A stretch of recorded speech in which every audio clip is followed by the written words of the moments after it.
we are entering into the next segment of airway devices, that is on the transglottic devices. Transglottic airways is nothing but endotracheal tube. So in this particular module, we are going to discuss entirely on the endotracheal intubation and what are the methods to do endotracheal intubation. That's what you're going to see in this particular section. So let us first go on and see what are the parts of the endotracheal tube and how to identify correct positioning of the endotracheal tube. Fine. So this image will be telling you what are the parts of the endotracheal tube in the first place. So this is a classic endotracheal tube. So majority of the endotracheal tubes that come under the standard tubes will come under the company name called Rush. So that's what we use commonly, but this one of the Rush tubes only. Let us see what are the parts. So here you can see the endotracheal tube as a body. So this is the main tube body that goes all the way, which is made of a material called PVC. That's called a polyvinyl chloride, which is nothing but a plastic. So G and F tells you the body of the endotracheal tube.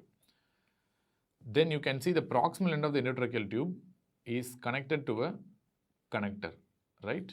They are connected to a connector. Usually this connector universally will fit into many of the devices because it's a universal connector called a 15 mm adapter. 15 mm connector or 15 mm adapter, that's what we call. So this connects to many respiratory devices. So that's why we use this common connector for endotracheal tubes. And you can see there are some markings on the endotracheal tube. So these are called body markings.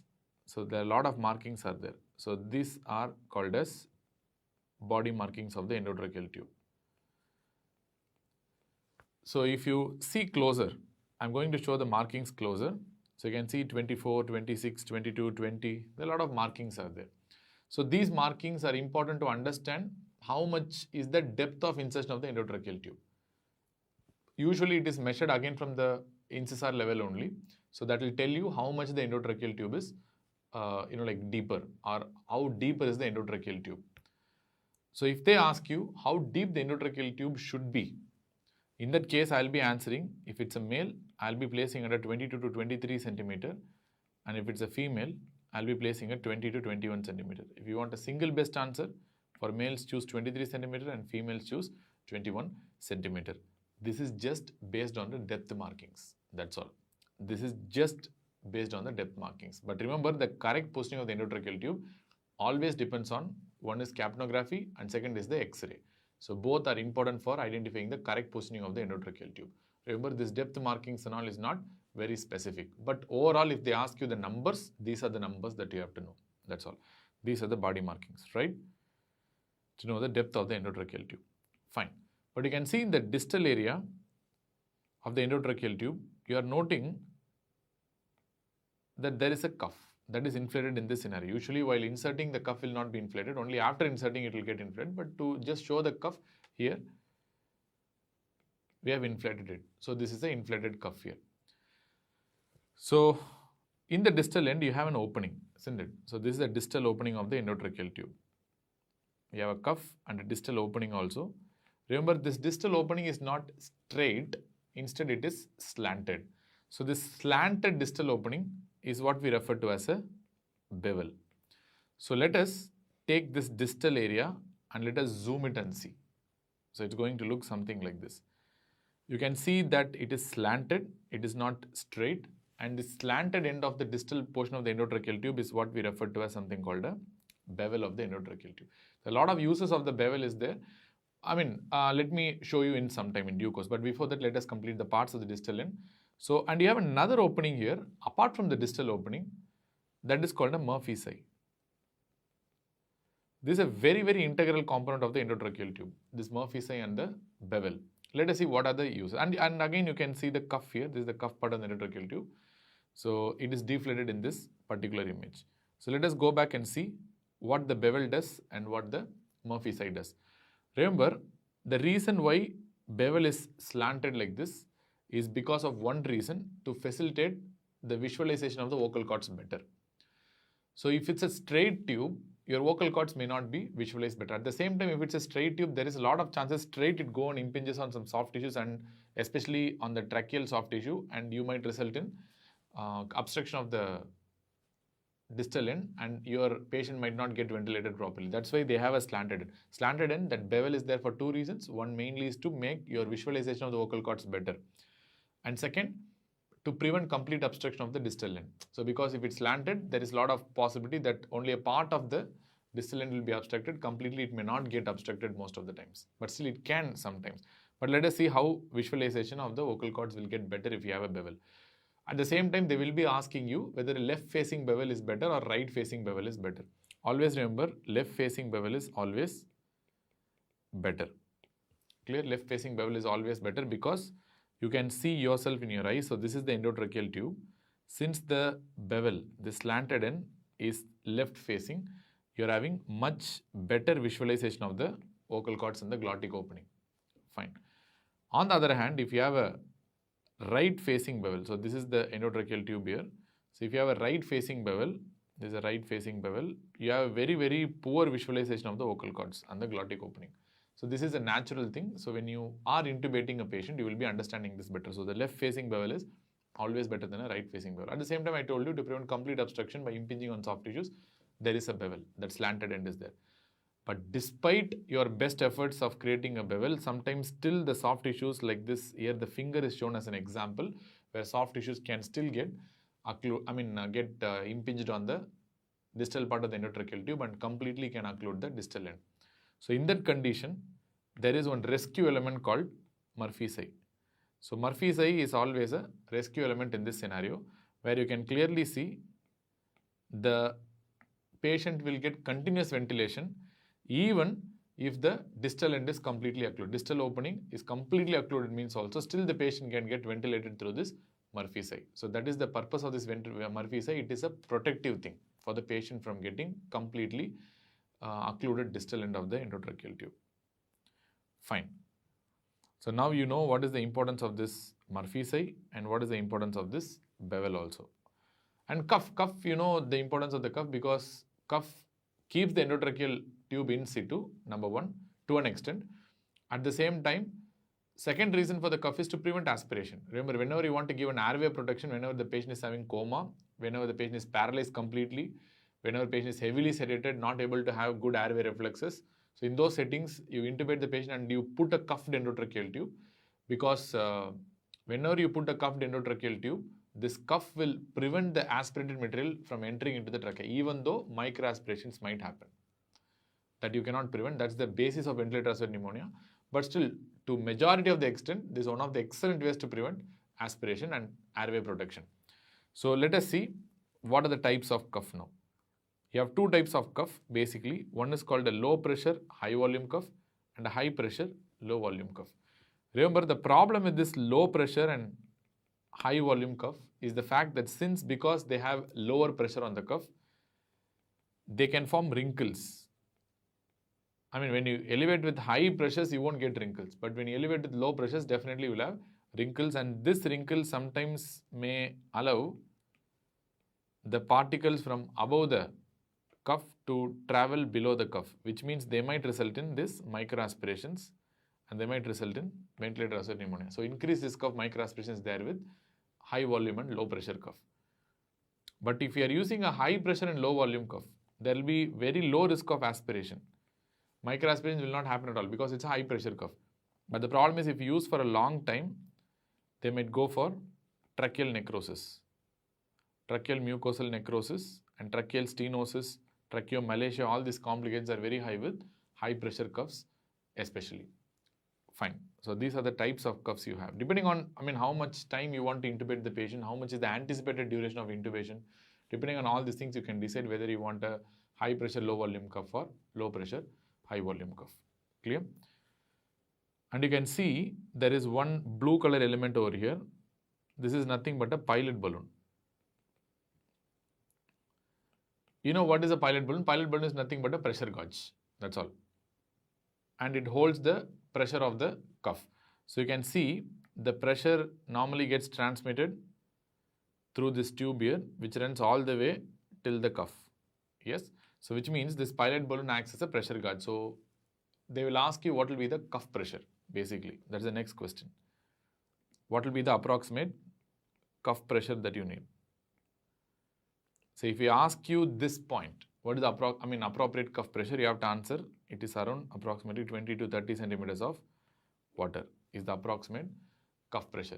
And you can see the integrity of the cuff by pressing on the pilot balloon also. So when you see the pilot balloon, when you press, if it's good and tight, which means the cuff is still on.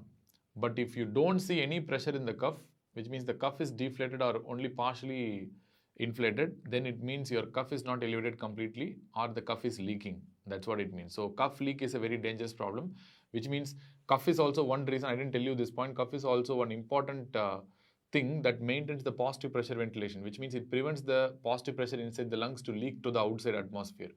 So when you deflate the cuff, you cannot give positive pressure ventilation to the lungs. At the same time, it's very difficult to prevent the patient from getting aspirated in case if he is paralyzed, sedated or having low GCS. Clear? So cuff is really, really important. That external pilot balloon acts as a pressure gauge for whether the cuff is completely inflated or not. So that's a very important point again. And you can see one more structure here. So what is this? So this structure is basically nothing. It comes along with some companies of endotracheal tubes, which is nothing but a tie. So this is nothing but a tie. So you need to secure the endotracheal tube. After securing the endotracheal tube in position, you have to make it stabilized. So by tying it to nearby, like structures like a rod or a IV stand. So this is a tie. That's all, nothing else. So these are the basic parts of the endotracheal tube in general. But after knowing the basic parts of the endotracheal tube, let us go for some special endotracheal tubes. There are some special endotracheal tubes are there. There are different types of endotracheal tubes. What you have seen, first of all, you have a cuffed tube and you have an uncuffed tube, that is different.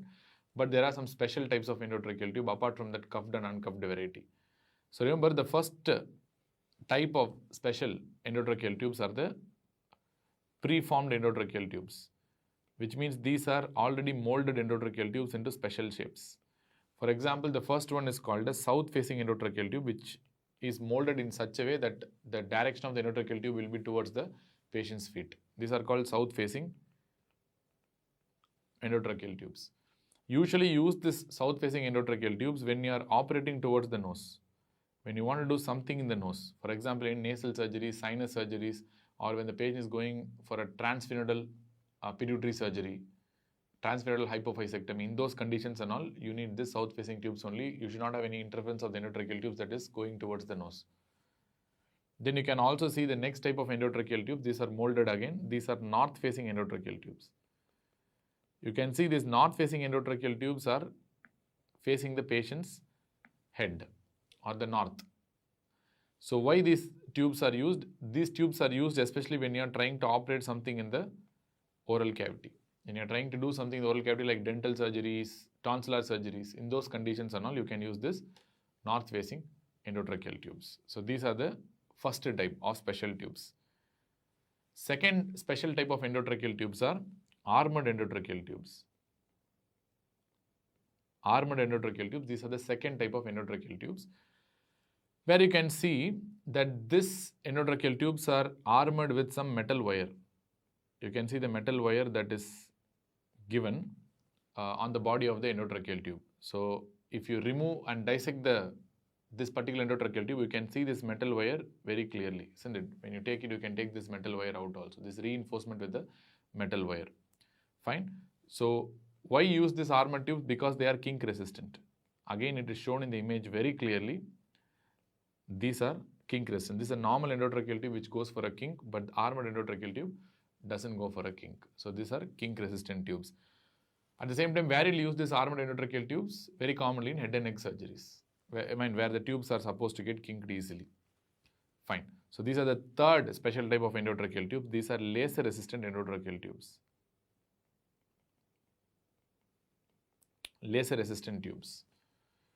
So what are laser resistant endotracheal tubes? Why we use it? Because especially when you are operating with laser, there is a lot of chances that something might burn because you are using a laser. So especially when you are passing oxygen into the tube. For example, this tube will be containing oxygen, isn't it? During anesthesia and during intubation and after during the surgery, that oxygen will be flowing through the tube. But please do understand, even though this is a physics, oxygen is not a flammable substance by itself. Many students might be bamboozled by this term which I am telling, oxygen is not flammable. Actually, yes, it's the truth. Oxygen is really not flammable. It helps in burning other substances, that's all. Combustion of other substances, it promotes that combustion. That's what oxygen does. By itself, it's not a flammable substance. Hydrogen is flammable.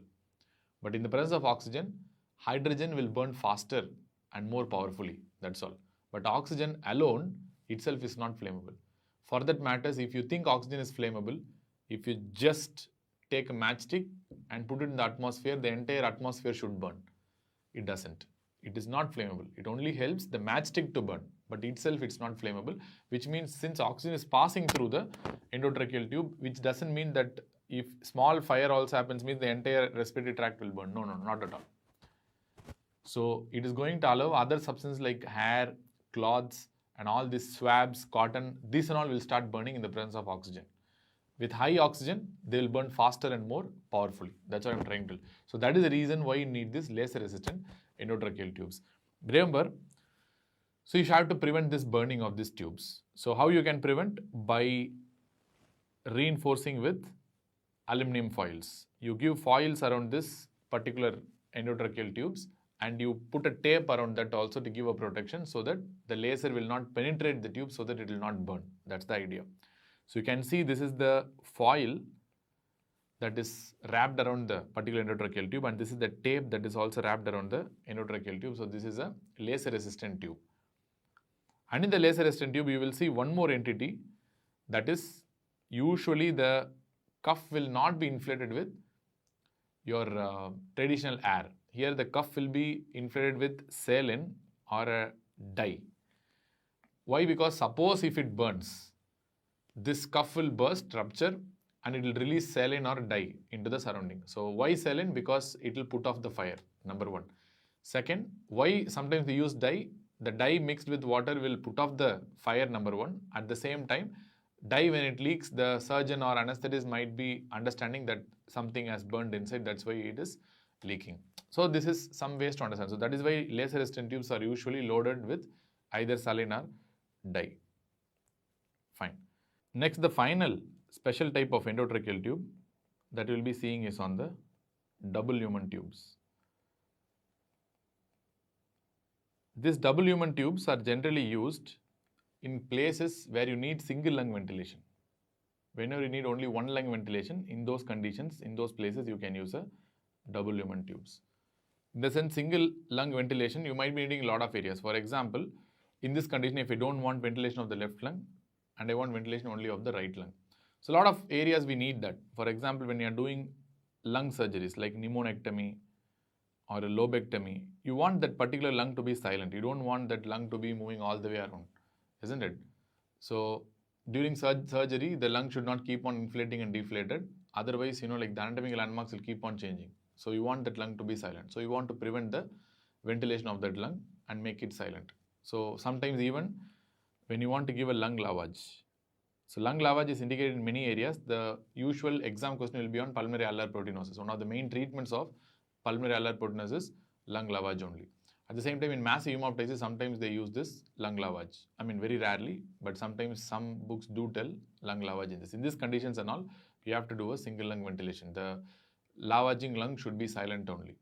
Fine. So that can be achieved by this double lumen tubes. So what you do?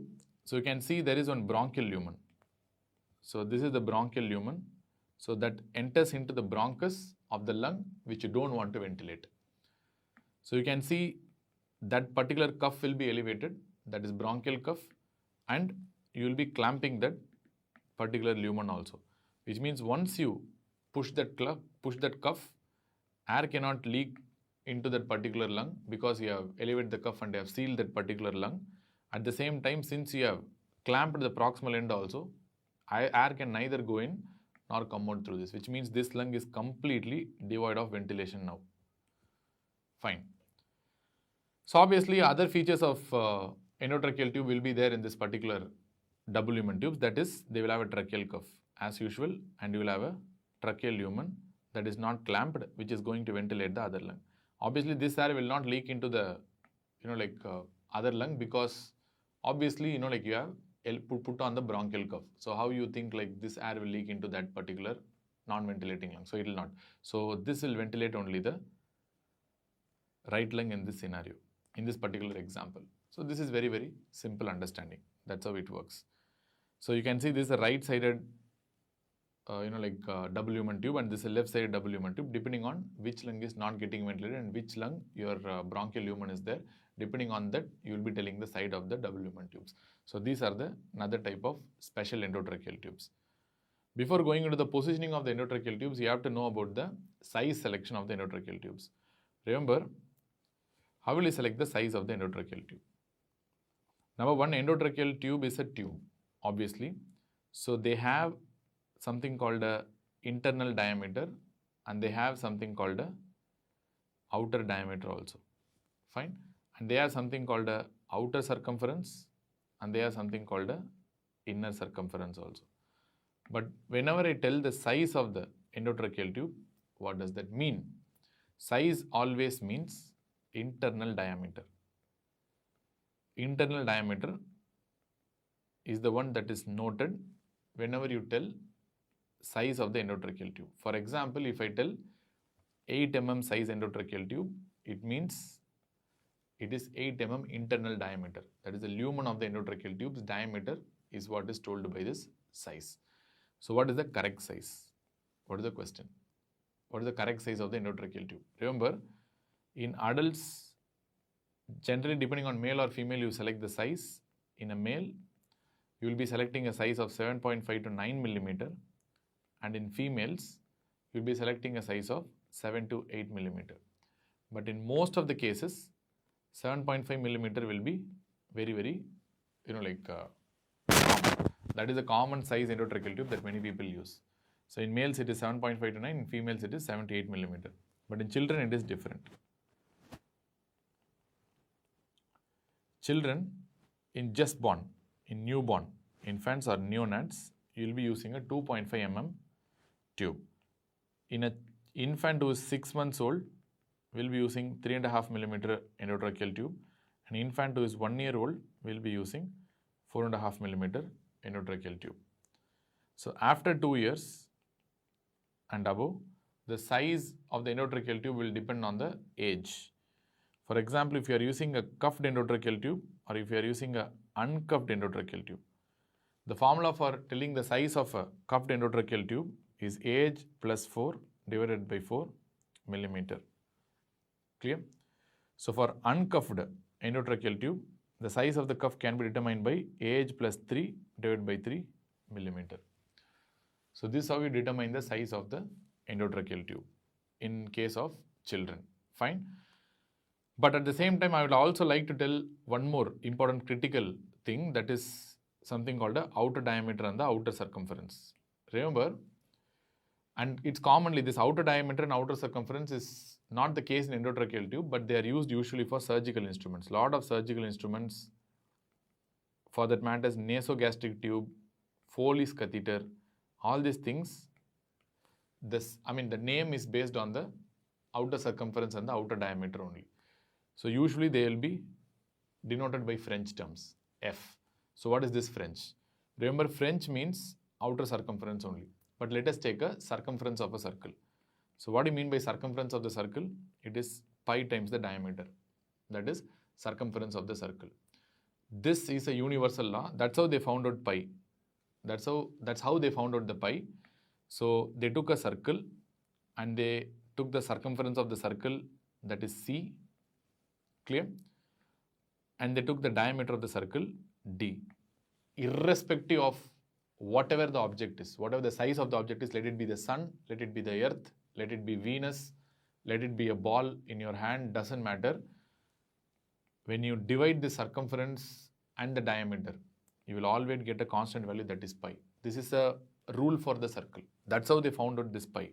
Pi is not something, it came all of a sudden from the heaven. It is something, this is how they discovered. Any circle in the world you take, if you take the circumference of that circle and divide it by the diameter, the value will be equivalent to pi. That we know it is 3.142 and it keeps on going. Even now, even the supercomputers cannot find out what is the end of pi. We don't know where the number ends. It's something like it keeps going.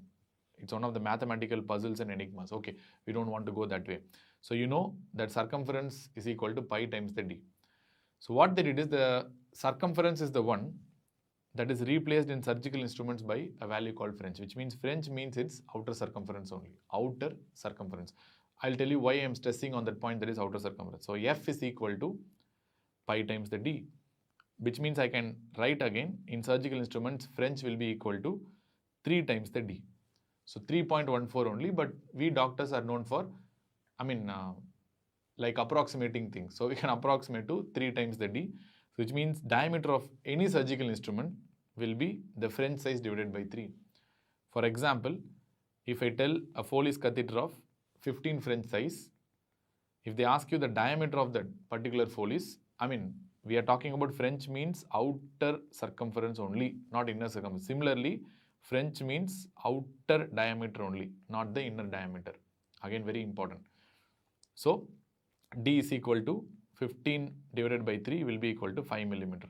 So, I can tell the outer diameter of a 15 French Foley's will be 5 millimeter. Remember, French means outer circumference. French is used to find out the outer diameter. Why this outer diameter concept is very important? Because whenever you take a surgical instrument, there might be two types. One, you might be having a thick tube, isn't it? Where the wall itself might be very thick. Or you might have a tube where you can have multiple lumens like this, 3 lumens in these cases. So whenever you tell the French, be very, very sure I am talking only about the outer circumference and the outer diameter only. French means outer diameter and the outer circumference only. That's all. That is what is related to French. So it doesn't matter what is the internal circumference and what is the internal diameter. That will not be equal to French at all. That's not related to French at all. Similarly, even if you have a tube like this with 3 lumens, still French will be related to only outer diameter and the outer circumference, where French means outer circumference, and this will be used to find out the outer diameter of the surgical instrument. And irrespective of whatever may be the internal diameter, that will not correlate with French. It has no relationship. So clear? So this is how we tell the nasogastric tube French size, Foley's catheter French size. That means outer circumference, and indirectly it tells you the outer diameter also by the formula which I told. Fine. But remember, endotracheal tube size is based on the internal diameter and the inner diameter of the endotracheal tube, not on the outer circumference or outer diameter. Be very, very clear about that. Okay. So this is what I want to teach you. Then finally, we are moving on to the position. How to find out the position of the endotracheal tube. So positioning of the endotracheal tube is based on the radiopaque markings. So endotracheal tube doesn't only have the body markings. Endotracheal tube also has radiopaque markings. There are many types of radiopaque markings. One of the very common radiopaque markings is the body marking. So throughout the body, this marking will extend from top to bottom. There will be a radiopaque line that will be going. So that is what is used very commonly. Apart from that, you can have markings like this as well. You can have markings like this also. Clear, in the distal end. So this is a distal radiopaque marking. This is a distal radiopaque marker. Clear? So based on both these things, you can tell what is the position of the endotracheal tube. But remember, before telling the correct position of the endotracheal tube, we have to know what are the ways to find out the correct positioning of the endotracheal tube. Ways to find out correct positioning of the endotracheal tube practically involves 3 steps. It's a 3-step protocol. How to find out the correct positioning of the endotracheal tube. Step number 1. This is the first step and the best step and the gold standard is always waveform capnography. Obviously, waveform capnography. And this waveform capnography will surely tell whether your tube is in the esophagus or in the trachea. So definitely it is very, very important to differentiate whether the tube is in the esophagus or in the trachea. Clear? But it cannot tell you where in the trachea. For that you need chest X-ray. Clear? But it can surely tell you whether the tube is in the esophagus or trachea. Remember, Waveform capnography, if the tube is in the esophagus, will be something like this. This is what the waveform you will get. I'll show you in the next video anyways. But if it's in the trachea, you will be getting a good waveforms like this. I mean, you have 4 phases of waveform capnography, which we'll be discussing again in the next video. So it can 100%, it has almost 100% sensitivity. So this is the first thing that you have to do. Now, step 1 will tell you definitely that the tube is in the trachea. So if I have a good waveform, it means it's in the respiratory tract, it's in the trachea only. But steps 2 and 3 are needed, whether you have inwardly placed the like endotracheal tube into the bronchus or not. So that's what we are going to do by 2 and 3. So in step number 2, you have to go for clinical examination. Why we do clinical examination? This is done to rule out endobronchial intubation or mainstem intubation. That's why you do clinical examination, mainstem intubation. Remember, waveform capnography is done to rule out esophageal intubation, right? Similarly, clinical examination is done to rule out mainstem intubation. For example, especially beginners, they tend to push the tube harder and more deeper, which might result in endobronchial intubation. Remember, always endobronchial intubation means it tends to go into the right side only, because right bronchus is more straight and it's shorter and it's less angulated compared to the left bronchus. So always any foreign material or aspirated body or your like hard pushed endotracheal tube always goes into the right bronchus only. So how will you rule out mainstem intubation? By auscultation. By auscultation of the axilla. Remember, you don't really auscultate in the areas that are closer to the sternum, because sometimes the sounds that are coming through one bronchus might be transmitted to the nearby areas. So you might be hearing the sounds. So that will not tell you. So always do in the peripheral areas like axilla. That will give you a good idea. So auscultate in the axilla, and you have to see equal bilateral air entry on both sides. So this will confirm that the tube is in the correct position only. But remember, after waveform capnography, not before that. And second one, you have to see for the symmetrical chest expansion. Symmetrical equal chest expansion on both sides. So that's also another way. But auscultation is the most important one. So this is step number 2. Now I've ruled out mainstem intubation. Now third one is the chest X-ray. Chest X-ray is the best to rule out, best investigation to rule out mainstem intubation also, to confirm that the tube is not in the bronchus. At the same time, to estimate distance from the carina. Distance from carina. And to find out distance from the carina, chest X-ray is the best tool. Okay, obviously, we will do AP X-ray only. In intubated patient, we don't take a PA X-ray usually. So please do understand that chest X-ray cannot confirm whether it's in the esophagus or in the respiratory tract or in the trachea. It's only after confirming that the tube is in the respiratory tract, you use chest X-ray to confirm the right position within the respiratory tract. You have to note that point. So using chest X-ray, how can you identify the position, whether it is correct or not? First, you have to see whether the carina is visualized or not. That's the first question you have to ask. Carina is visualized or not? Answer can be yes or answer can be no. If carina is visualized, then see for whether the neck portion is known or not. By the time of taking the chest X-ray, if the doctor in the ICU or casualty or the technician forgets to note the neck portion, which means neck portion is unknown, or the neck portion is known. The neck portion is unknown, very, very important number. It has to be at least 2 to 3 centimeters from the carina, which means the ET tube tip must be at least 2 to 3 centimeters above the carina distance. That's a very important number.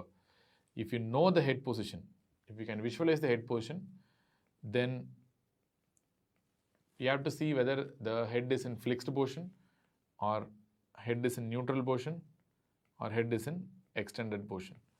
At flexed position of the head, it should be at least 3 plus or minus 2 centimeters from the carina. At the neutral position, the tip of the ET tube at least must be 5 plus or minus 2 centimeters above the carina. If it's extended head, means the ET tube tip must be at least 7 plus or minus 2 centimeters above the carina. So this is the numbers that you have to know again. The carina cannot be visualized. Then you can use those radio-opaque markers, which you have discussed already. You have discussed the radio-opaque markers, isn't it? So it depends on whether you are using the body marker, the thin line of radiopaque marker that runs throughout the body. We have seen that already. Second, or if it's a distal radiopaque marker. Distal radiopaque marker. If you are using the body radiopaque marker, I mean, that's what you are using here also completely for the tip of the ET tube, because the body radiopaque marker is important for identifying the tip of the ET tube. So here the tip of the ET tube must be at T3, T4 vertebral body at least. Usually at T3, T4 vertebral level means, vertebral spine means, it means the tube is at the middle third of the trachea, middle 1/3 of the trachea.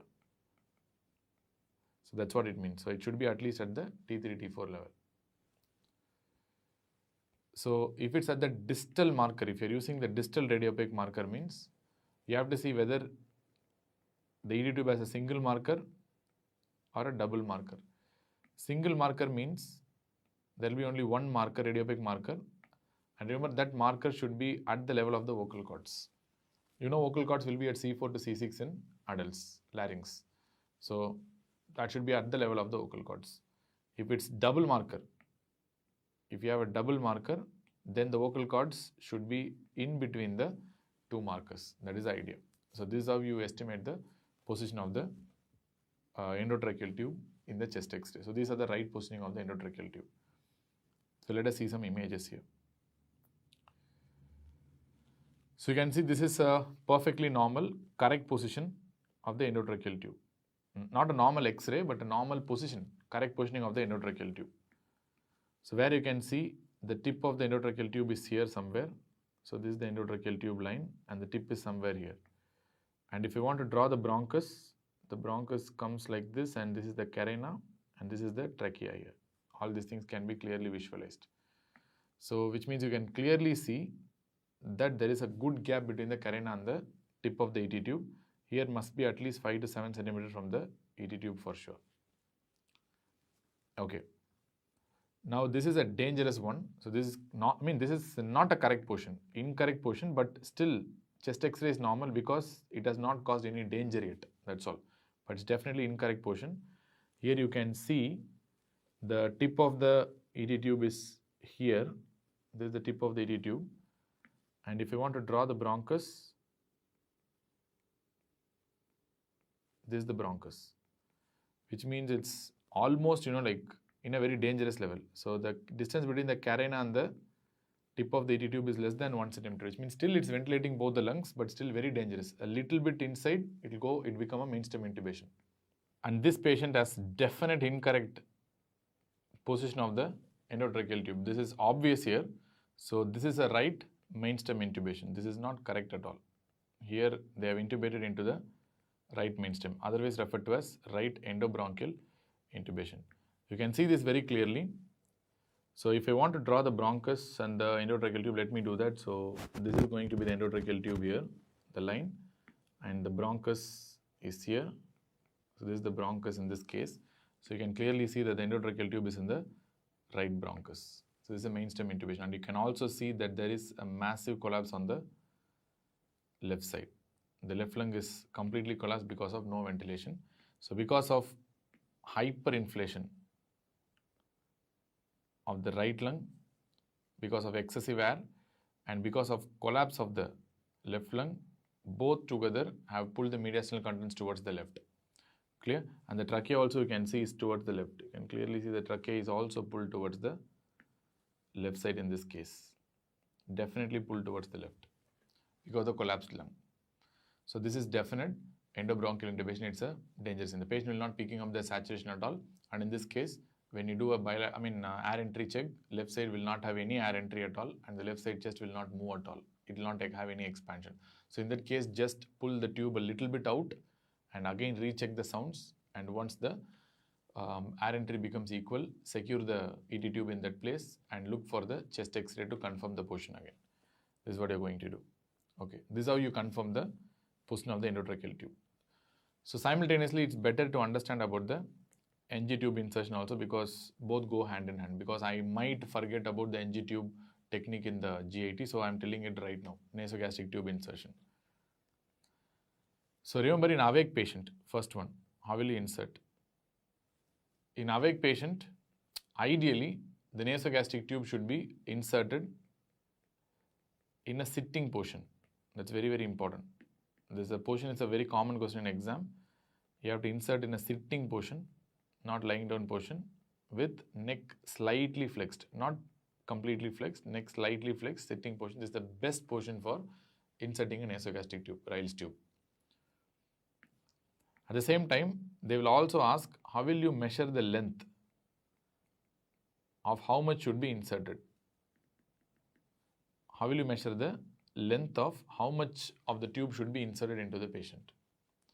So very, very inaccurate method, but still there is a method called Neck's method.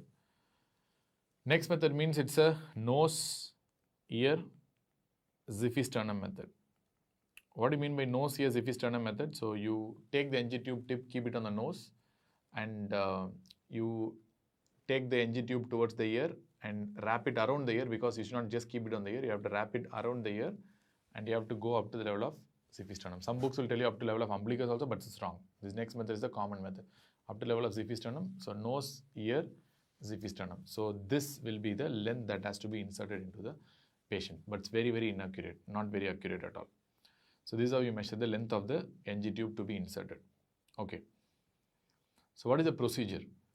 Procedure, I told you the patient should be sitting and the neck slightly flexed. You can see neck is slightly flexed and the patient is in sitting position. And the doctor is inserting the NG tube into the nose. And you can see there is a cup of water with a straw the patient is having. That's the right technique, because you should not ask the patient to drink like that, then it will alter the position of the NG tube. So give a straw, that's a very correct technique. So ask them to take a sip of water every time the NG tube is passing inside, because this taking water will facilitate the movement of the endotracheal tube into the esophagus. Clear? So it will facilitate easily. So that's the reason. Then once you have inserted the endotracheal tube, so whether it is in correct position or not, how will you find out?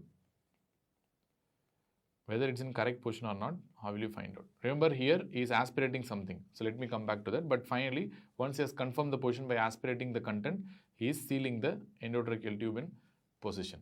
Sorry, he is sealing the nasogastric tube in position there. Fine. So what is the correct position of the NG tube? How will you check for the correct position? Remember, always best is the chest X-ray. There is no doubt about that. They ask you the best investigation or best method to confirm the right position of the nasogastric tube is the chest X-ray only. Clear? So where it should be the position of the NG tube? Remember, the NG tube should be positioned just below the diaphragm. So below the diaphragm, in the upper stomach. At the same time, make sure it doesn't cross the midline. If it crosses the midline and goes, means the NG tube is in post-pyloric region, which should be highly avoided. The recommended is place the NG tube in the pre-pyloric region, in the upper part of the stomach, just below the diaphragm. This is the perfect positioning of the nasogastric tube. So this is a very inaccurate position of NG tube. You can see this patient is having a NG tube insertion into the right lower lobe. And you can see a lot of infiltrations here also. To be honest, this patient came with the benzodiazepine poisoning. And she was actually in low GCS. And she was in somnolence and she was sleeping and she is having low GCS. And after that, they have given activated charcoal to this patient. You know, seriously this happened. They have given charcoal to this patient. And after giving charcoal, she went for desaturation. Once she went for desaturation, then we took a chest X-ray. What's happening? Then the staff nurse has inserted the NG tube wrongly into the lung. So because they have given charcoal, there was a local atelectasis and local collapse of the alveoli with filling. That's the reason why the patient went for desaturation after charcoal. So this is a right lower lobe NG tube insertion. So chest X-ray remains the best modality, but there are some other techniques also. Like for example, clinical. Clinical techniques for confirming is the standard whoosh technique is there. This is something very, very commonly performed in India by every resident. Whoosh means you take some 10 to 20 ml of air in a syringe and you just push it harder and insufflate the stomach with air so that there will be a whoosh sound in the stomach. Okay. So, but again, very unreliable. Second is aspiration. That's what he's doing in the B image in this particular diagram. So aspiration. What do you do with the aspirate? So just see visibly, naked eye. In the naked eye, aspirate usually will be grassy green. That's a characteristic feature of a stomach aspirate. Stomach aspirates tend to be, the gastric secretions tend to be grassy green in color, or sometimes it can be even colorless also. Second, you can put that aspirated content on blue litmus paper. Put that aspirated content on the blue litmus paper, which will turn into red. In low pH, like acid, because stomach produces acid, and it will turn into red. How to remember this? Blue litmus paper will turn into red in acidic environment. So the mnemonic is actually BRA, where blue litmus paper will turn into red in acidic environment. So that's why whenever I want to confirm acid, use blue litmus paper. That's the idea. So fine. So again, these are very unreliable. Why? Because many people are taking PPAs nowadays. They can suppress that gastric acid, and your blue litmus paper may not turn into red because the stomach secretion may not be acidic because they are taking proton pump inhibitors or H2 blockers. Next, not only aspiration, you can try to inject 20 to 30 ml of warm water and try to re-aspirate it. If you can aspirate at least 50 to 70% of whatever you have injected, then it's likely to be in the correct position. Because if it's coiling in the pharynx or in the esophagus or in the hiatal hernia or in the lung, means whatever fluid you are injecting that 20 to 30 cc of warm water will not come back again. You cannot get that much of water. Only if it's the stomach, you can re-aspirate 50 to 70% of the water that you have injected. So these are the positions to confirm the NG tube location, but the best is always the X-ray only. X-ray is the best, is the gold standard. Fine. And what is the positioning? I told you the position for awake patient is that, suppose the patient is in coma or patient is intubated. What will be the position? The position is not important here. How will you insert is what is important. So, using laryngoscope, this is the best technique. Use a laryngoscope because any coma patient will be intubated obviously. So after intubation, use the laryngoscope itself and see and guide the Ryle's tube into the, esophagus. That's the idea. So, or some anesthetists, what they will do is they will put the finger into the mouth and they will touch the endotracheal tube. At the same time, they will guide the nasogastric tube also into the esophagus. So that's also technique is there, but best is always use a laryngoscope to push a nasogastric tube. Fine. So now let us come back to our focus on intubation. Remember, endotracheal intubation has different routes and different methods. Methods means we are going to use different laryngoscopy methods. That's all. So different route means it has oral route called as orotracheal intubation, and you have nasal route also called as nasotracheal intubation. Remember, orotracheal intubation is the most commonly performed procedure. Nasotracheal intubation has a lot of disadvantages, like size may not be fitting properly, bleeding risk is very high, and risk of ventilator's pneumonia is also very high with nasotracheal than orotracheal. That's why preferred is always orotracheal only. Fine. But what are the laryngoscopy methods? There are three basic laryngoscopy methods. One is a direct laryngoscopy. Second one is video laryngoscopy. Third one is fiber optic laryngoscopy or fiber optic bronchoscopy guided endotracheal intubation. In this, most commonly performed is the DL. Remember, this VL and fiber optic usually performed in anticipated difficult airway only. Only in anticipated difficult airway we will usually do a VL or a fiber optic. But remember, nowadays some of the anesthesiologists and critical care physicians employ video laryngoscopy regularly, routinely for the routine intubation itself. If you have the device, then that's fine. But usually it is advocated by the guidelines for difficult airways.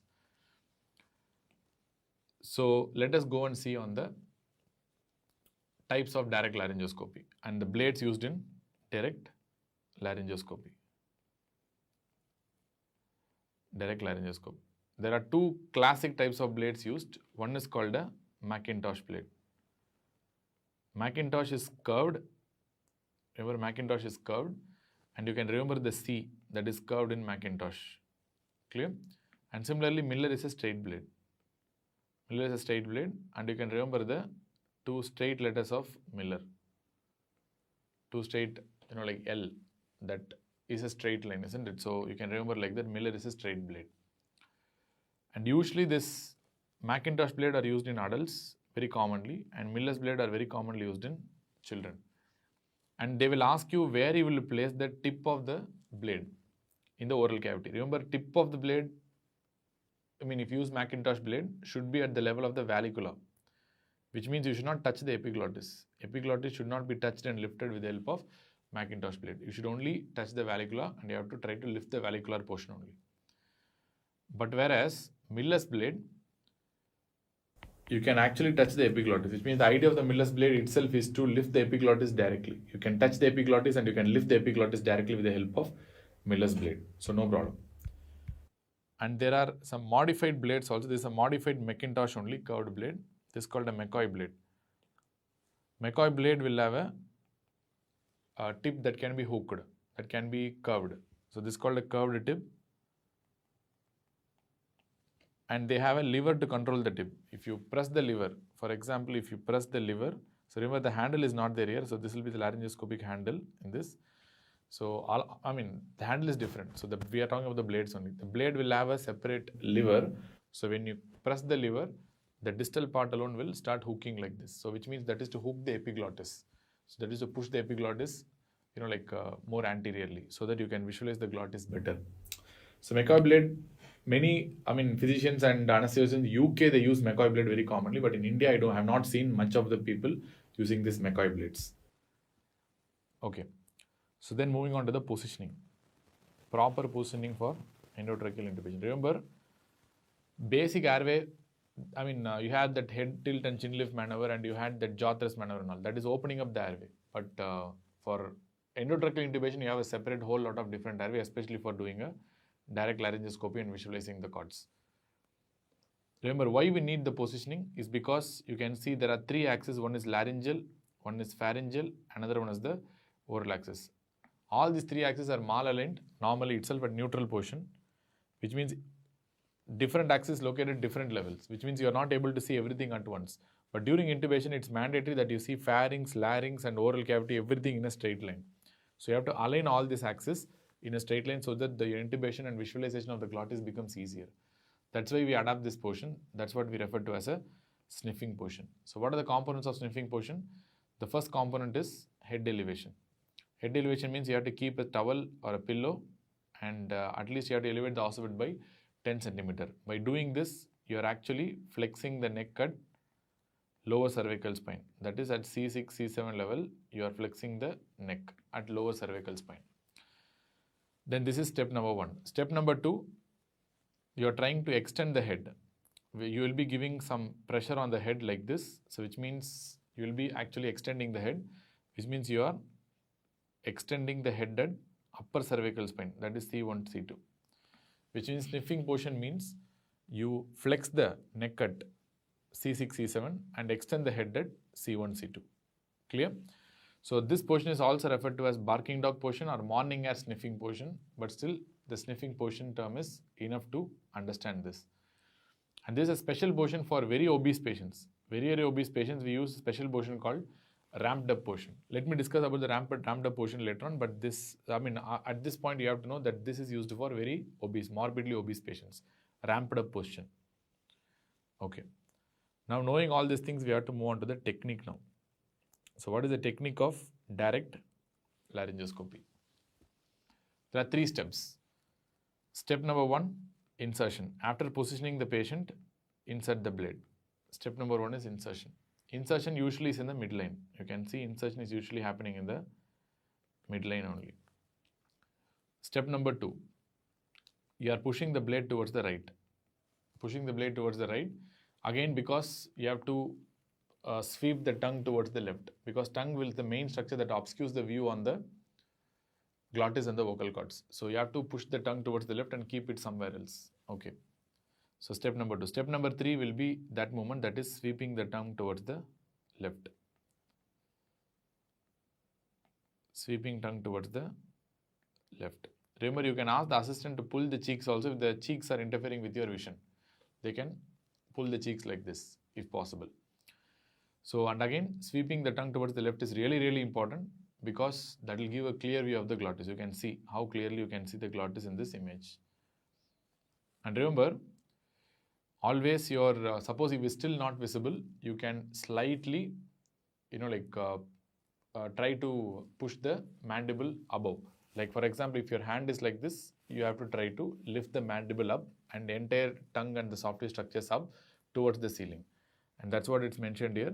Whatever may be the method of intubation, you are going to lift the mandible and the tongue towards the ceiling also like this. So this movement is the right movement for that. But one very, very important point is never do this movement. This wrist should never move at all. Never ever move this wrist. At any cost, don't move this wrist. So remember, if you move the wrist, you will get a better view. I agree, because if you move the wrist, obviously you are lifting everything from deeper areas to up. So definitely you will have a better view. There's no doubt about that. But what will happen to the patient is, because when you do a wrist movement like this, to have a better view, you are actually displacing it more superiorly. Rather than more superiorly and posteriorly. So the laryngoscope also will come like this if you move the wrist like this. So once you move the wrist like this laryngoscope blade can come and hit on the patient's teeth, and 2 or 3 tooth might get knocked out. Especially if the patient is having loose tooth, or if it's a child, this knocked out tooth might get even aspirated. Very, very dangerous. Just coming for some other reason, taking 2-3 tooth out and sending the patient home is not good at all. It's a sign of a very bad intubation. So never ever, do this movement. Never. That's a very bad intubation. Clear? So always whenever you intubate, try to maintain your arm straight and your back in a very straight manner. So these are all signs of a good intubation. And again, this image also tells that since this is a Macintosh blade, you keep the tip of the blade at the vallecula. Since it's a Macintosh blade, you keep the tip of the blade at the epiglottis. These are some of the important points that you have to know. Next, we also have to note on something called an external laryngeal manipulation. That's called ELM. So what do you mean by external laryngeal manipulation? The name itself tells you are going to use your hand to manipulate the larynx so that you get the visualization of the glottis better. So sometimes even if you put the patient in sniffing position, even if you try to lift the structures up and if you try to visualize the glottis, you may not be able to visualize the glottis. So that intubation might be really, really difficult. So you have a lot of scoring systems for this difficult intubation. For example, you have Lemon scoring system, you have this 3:3:2 rule, Mallampati classification, Cormack-Lihan grading. Everything we'll be discussing in a separate chapter on difficult intubation. But right now, understand that there can be some difficulty. To improve the visualization and the view of the larynx and the glottis, you might do some external laryngeal manipulation. This is also referred to as bimanual laryngoscopy. Bimanual laryngoscopy, which means in one hand you will be holding the scope. I didn't tell you this. Usually, holding the scope should be preferably on the left hand. Even whether you are left-hander or right-hander doesn't matter. Holding the laryngoscopy blade and the scope should be usually in the left hand only, not in the right hand. Fine. So when you are holding the scope in the left hand, you might use your right hand to manipulate the larynx, so that adjust the larynx so that you can see the visualization better. One of the important maneuvers that comes under this ELM is the burp maneuver. That's called a backward, upward, rightward pressure. Backward, upward, rightward pressure, which will definitely improve the view of the larynx in many patients. Clear? Because the problem is more anteriorly placed larynx that you cannot visualize properly. So when you do burp maneuver, it's a little bit more easier to visualize the larynx. That's the idea. But what should not be done is, you should not equate this external laryngeal manipulation with Sellick maneuver. Remember, Sellick maneuver is different. Usually, Sellick maneuver is done when the patient is coming for emergency intubation or you are inducing an RSI, that is rapid sequence intubation. So rapid sequence intubation is always an emergency procedure, which means you are immediately wanted to take control of the airway. So in this condition, the patient is coming to emergency, it's always assumed that the patient is in full stomach, which means Sellick's maneuver should be done if the patient is anticipated to have full stomach. Whenever the patient is anticipated to have full stomach, or if you are doing a rapid sequence intubation where the patient is assumed to have full stomach, you can do a Sellick's maneuver. So what do you mean by Sellick's maneuver? Sellick's maneuver means you are giving a cricoid pressure. So giving a cricoid pressure might compress the esophagus posteriorly, so that your regurgitation of contents will be reduced. So decrease risk of aspiration and Mendelssohn syndrome. That's what has been happening with Selig maneuver. So that is different from external laryngeal manipulation. External laryngeal manipulation and burp maneuver, you are trying to improve the visualization of the larynx. You are trying to improve the visualization of the larynx, not to prevent the aspiration. So you have to be very clear about that. So this is what we refer to as burp maneuver. And Selig maneuver is a very controversial maneuver. The reason is because some trials are telling that giving a Selig maneuver is compressing the airways. You are not only pressing the cricoid, you are actually pressing on the airways. Indirectly, how much it presses on the esophagus, we don't know. But definitely it presses on the trachea and the cricoid cartilage and the airway. So it might result in high resistance to airflow and it might result in poor ventilation. So that's why some trials are against this Selig maneuver. But still in an RSI, whenever the patient is in full stomach, we generally routinely perform this Selig maneuver. Okay, so this is a video which shows you about the external laryngeal manipulation. So you can see that initially the view was very poor. Initially the view is extremely poor. But once they start doing this external laryngeal manipulation, is doing it now, you can see the view gets much better now compared to the previous. And later on the assistant transfers the pressure, the doctor will transfer that pressure to the assistant, nearby assistant, so that he will hold the larynx in that particular portion so that the doctor can intubate.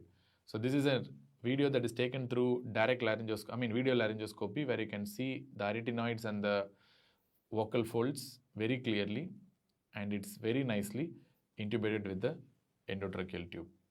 Superb. Very nice view, isn't it? So fine. So these are some things that you have to know. And apart from that, what are the challenges you are going to face when you are intubating a child? So children intubation is not easier because the anatomy of child is very different from anatomy of the adult. So let us see what are the differences. So let us see what will be the anatomy of the child and the difference in comparison with the adult. First is the head. Remember, head in children is relatively large. I'm telling relatively large. I'm not telling it's huge. It's relatively large, whereas in adults it's relatively small compared to that of the children. So this large head has a very important anatomical point as well as the clinical point, because this large head makes the children to lie naturally itself in sniffing position only. And this happens up to 10 years of age. At least up to 10 years of age, this proportionately large head will be maintained in the children, and that makes the children to lie naturally in the sniffing position, which means you do not give any towel or any pillow to elevate the head, nothing needed. They are naturally in sniffing position, just like that you can start intubation, especially within 10 years of age. Then teeth. Teeth, remember, in a child it's not stable at all. It's very unstable and can easily be knocked out. In this predisposes to the risk of aspiration of the teeth, and you might need bronchoscopy to remove the teeth. It's very dangerous. But in adults it's relatively stable, unless if it's very elderly patient or if the patient has a highly decayed tooth, then it might be prone for knocking down. But apart from that, adult teeth are generally stable. They don't get knocked out so easily. And tonsils and adenoids. Tonsils and adenoids. Usually it's not a problem in adults. In adults it's not a problem at all, tonsils and adenoids, but definitely it's a problem in children. They tend to be very large and friable. In the sense, they can bleed like hell. They can bleed out very badly. So never do. That's the reason why we don't prefer this nasotracheal intubation at all in children. Very nightmarish thing. So if they start bleeding, means it's very difficult to control as well. And what about the tongue? Tongue in children is relatively larger. Again, note the word relative. Relatively larger, and when compared to the children, tongue is relatively smaller in adults. This large tongue again poses a lot of problems because I told you your view of the larynx is obscured by the tongue. If it's bigger, then definitely the view is going to obscure more. That's also one reason why you use a straight blade and lift tongue, epiglottis, everything at one stretch and visualize the glottis better. So tongue is larger and it's going to obscure the view very badly. And larynx. Remember, larynx is more superior and more anterior. Clear? More superior and more anterior in case of children, which means it's placed opposite to C2, C3 in children. In adults, it's a little bit inferior and more posterior. So it will be placed under C4 to C6. Opposite C4 to C6, this is the position of the larynx in adults. And again, this is a very important one because they form like a slanted end. I mean, larynx will be like more slanted. I mean, that's a problem. You know, like vocal cords will be more slanted like this, which means it will be anterior end will be lower than the posterior end, which means they create a slant. This vocal cords itself will create a slant like this. So this is called antero-superior slant. Anterior to superior slant is there. So whenever you put an endotracheal tube here, there's a lot of chance they will not go deeper inside at all. So they will start impinging on the, so you check, this is the vocal cord, this is the larynx, and they start impinging on the soft tissues and they will not move. So that you have to rotate 90 degrees sometimes, you facilitate the movement of the endotracheal tube into the larynx. So it's very difficult sometimes. An epiglottis. What about epiglottis? Epiglottis is U-shaped, shorter and very stiffer. U-shaped, shorter and stiffer in children, which means it's U-shaped, short and more stiff. And in adults, on the other hand, it is flat and more flexible. In the sense, in adults, when you lift the vallecula, epiglottis also moves along with the vallecula, so you are getting a clear view of the glottis easily. But in children, it's not like that. It's stiff and it's U-shaped. It tends to flap down and obscure the view of the glottis again. So that is also one reason we use straight blades in children, because you go into the oral cavity towards the epiglottis, directly touch the epiglottis and lift the epiglottis itself, so you'll have a better view, because to avoid this problem due to the epiglottis. That's why we use the straight blades in children. And what about the vocal cords? Vocal cords are concave upward, and here the vocal cords will be horizontal. So remember, this will not have any impact in intubation, but they might affect the ventilation of the patient. So because it is more, like concave upward, they might have reduced ventilation, especially in times of airway obstruction. So you have to be very careful. So these are the position of the vocal cords. So these are the difference between anatomy of a child versus anatomy of the adult. This diagram will tell you the difference between the anatomy of the child and anatomy of the adult, where you can see the shape of the adult larynx and the respiratory tract is more cylindrical, whereas shape of the larynx and the respiratory tract in children is more like a funnel. Why I told you this point? Because in adults, it is long considered that the vocal cords, that the glottis is the narrowest area. In adults, it's considered that glottis is the most narrowest area. But in children, it's long considered that the cricoid, that the subglottic region is the most, like narrowest area. Most narrowest and the most constricting area in the childhood larynx is your subglottic region, that is the cricoid region. In adults, it's the glottis. But remember, many textbooks have changed this information. In children as well as the adults, now it's proved that glottis is the narrowest area. Glottis is the narrowest area. Clear? That is also the reason why it's believed that in children less than 6 years of age, we always use uncuffed endotracheal tubes, uncuffed ETTs. The reason, because it's thought that children are at high risk of this age group, less than 6 years of age, at high risk of getting a subglottic edema because of a very narrow subglottic area. Clear? So these are some of the important points that you have to know. Cylinder-shaped larynx in case of adults and funnel-shaped larynx in case of children. So a lot of changes are there in the anatomy between children and the adult. You can see here we are using the straight blade. This one picture that is showing. And you can even use your finger to apply the pressure on the larynx, like external laryngeal manipulation. There you use the right hand. In adults, you cannot use the finger. Use the right hand to manipulate. Here, because the children's neck body is short, while intubating itself, you can use the they use the little finger to manipulate the larynx and have a better view of the larynx. And since the head is large and floppy, you need an assistant to hold the head. That is very important because the child's head is very large and floppy and moving all around. So that's why you need assistant in the to hold the child's head properly. And remember, there is no occipital elevation. I told you children's will be naturally in the anatomy. Naturally itself will be in the sniffing portion. So you don't need any separate elevation of the occiput to achieve that sniffing portion. So these are some of the differences that you have to know for intubating a child. Now we can move on to other laryngoscopy techniques, and the most important is the video laryngoscope. Even though guidelines suggest that video laryngoscope can be used in times of difficult airway management and difficult intubation, but nowadays many critical care patients are using this very regularly for the routine intubation itself because of the ease. That's why. So there are two classic blades in video laryngoscope. One is the GlideScope video laryngoscope, very popular in India. At the same time, the CMAC is getting very popular. I use CMAC personally. Reason I will tell you in some time. But whatever may be the video laryngoscope you use, and again you have a lot of other types of video laryngoscope: Kingvision, McGrath Mac, Copilot, AirTrack, then Pentax AWS. Pentax AWS is also gaining popularity in India nowadays. So whatever may be the type of video laryngoscope, there are some principles. And again, knowing about every single type of video laryngoscope is beyond the scope of the discussion, and it's unnecessary also. So, but one principle is there. Always see the monitor. Always look at the monitor.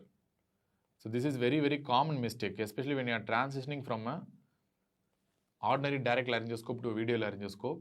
Obviously your eyes, when you lift the tongue up, automatically you start seeing the mouth only. You should never do that. So lift the tongue and lift the mouth, and always at all the time keep your vision on the monitor only, because it's a video laryngoscope. You're going to see the monitor and intubate, not seeing the mouth and intubate. Point number one. Second important thing is no need of sweeping the tongue, which means if you place this scope in the midline, it's enough. No need to sweep the tongue at all to left. All these maneuvers and all not needed. That's needed only for direct laryngoscopy, because you are sweeping the tongue towards the left to get the visualization of the glottis better through your naked eye. But here it's something different. You are looking on the monitor, not into the mouth. So no need to move the tongue and all. It's okay. Fine. But many times my colleagues and even I felt like seeing the glottis with the help of video laryngoscope is the easiest part. You just insert, you see the epiglottis and the glottis very easily. But the toughest part is actually seeing the monitor and intubating. Remember, when you are seeing the mouth and intubating, your hand-eye coordination is different. When you are seeing the monitor and intubating, your hand-eye coordination will be a little bit poor. So that's why you find difficulty in putting the tube inside, but the glottis will be in front of you easily. So anyways, so what are the difference between the CMAC and GlideScope blades? Remember, GlideScope blades is hyperangulated. So this is a normal Macintosh blade. This is a usual regular Macintosh. And compared with that, if you see, the GlideScope blades are hyperangulated. So that's why I am not sometimes comfortable with this GlideScope blades. Instead, I'll go for the CMAC blades. You can see the CMAC blades are the same angle and same shape as that of the Macintosh blades, because we usually transition from Macintosh to this video laryngoscope. So that time, like, this is more comfortable for me. So that I prefer CMAC, but there is nothing like that. Any video laryngoscope blade you can use. Let us see the video of a video laryngoscope. You can see, like you're entering the mouth now. The tongue lifted, epiglottis. So this is the epiglottis. And you're able to see the glottis very nicely.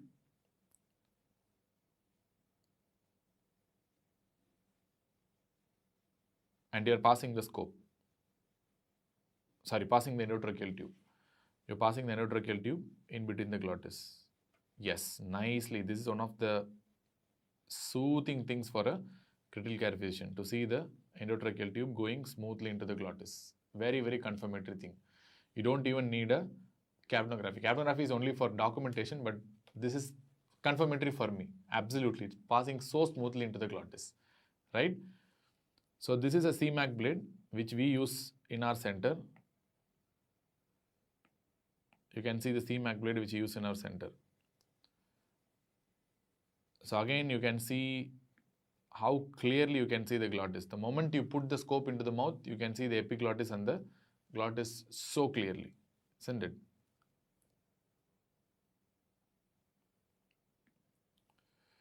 And you can see this is a CMAC blade, which is very, very simple, similar to that of a Macintosh blade, and intubation is successful in this patient. Clear? So many. I mean, this is taken during COVID-19 time. So you might wonder what is this thing that is surrounding the patient. So this is the box shield. We use this box shield actually, box aerosol shield. So to prevent the spraying of the, contents from the mouth into the person who is intubating. So that is regularly used for any infectious cases, box shield. That's a aerosol box shield. Okay. Then finally you have a technique called fiber optic endoscopy. And again, fiber optic endoscopy is done only under difficult airway scenarios. When you can't achieve a proper endotracheal intubation, then you can prefer a fiber optic endoscopy. This is very simple. You are going to do a fiber optic bronchoscope.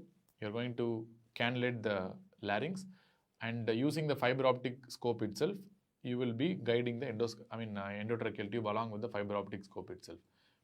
But be very sure, before you insert this fiber optic scope into the mouth, you preload the fiber optic scope with endotracheal tube. That's very important. How will you do? Once you enter the glottis, from where will you put the endotracheal tube if you have not loaded before? So the one point, technical point, is preload the fiber optic scope with endotracheal tube, then you pass the fiber optic scope into the mouth. So this is a technique that is given here. So already you can see it's preloaded. You can see the endoscope is, the endotracheal tube is preloaded. Now they are entering the glottis, entering the tracheal rings, and seeing the carina now. This is the carina with two main stem bronchus. Now they are passing the endotracheal tube and they have taken the scope out. That's all. Clear? So very, very simple, easy process. So this is fiber optic endoscopy. Fine. So these are the three different types of endoscope. Endotracheal intubation I told you. One is using a direct laryngoscope, second is video laryngoscope, and third is fiber optic bronchoscopy or fiber optic endoscopy. So all these three techniques you should be knowing, especially if you are in a critical care practice. So with this we can complete this particular topic and we can wind it up and we can move on to the next topic, that is sequences of intubation, and what are the principles and how will you do a rapid sequence intubation.